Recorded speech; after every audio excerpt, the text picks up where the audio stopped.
On February 11th, 2026, Sierah Joggin would have turned 30. Instead, we mark the 10th year since her tragic passing. She was always smiling. I mean, you've seen pictures in the office. You've seen, the picture with the Crown Victoria. How old's that picture, And there she is, smiling, right? And that's what I remember her as. If you want.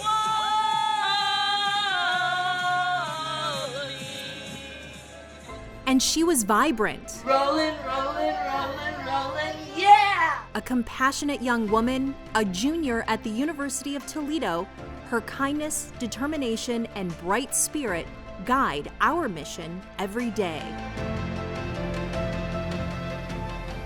10 years on. And thanks to dedicated supporters like you, Justice for Sierah protects and empowers thousands of young people with life-saving education, with public safety laws, and practical tools to keep our communities safe. And they're very expensive.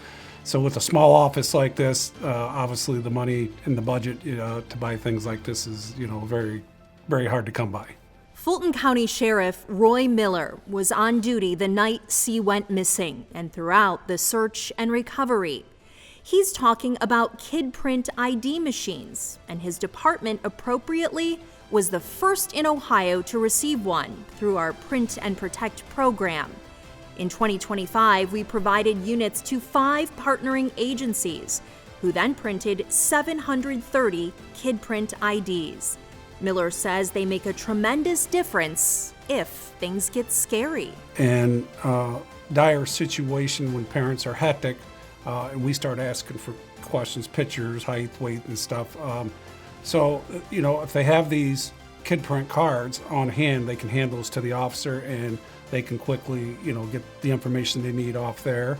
And we hope those situations never happen. Toward that end, and thanks again to your support, we're also ramping up our Sierra Strong for the Community program.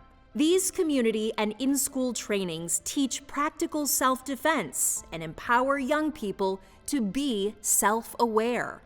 Since our inception, Justice for Sierra has tallied a legacy of over 6,000 youths trained in self-awareness. If it can stop one more child from being abducted or hurt in any way, then this is a phenomenal program. Also noteworthy this year, Sierra's law is being amended.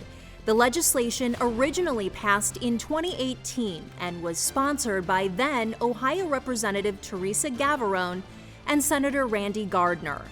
It created a violent offender database, which was woefully non-existent. If this law were in place in 2016, there would have been more information available.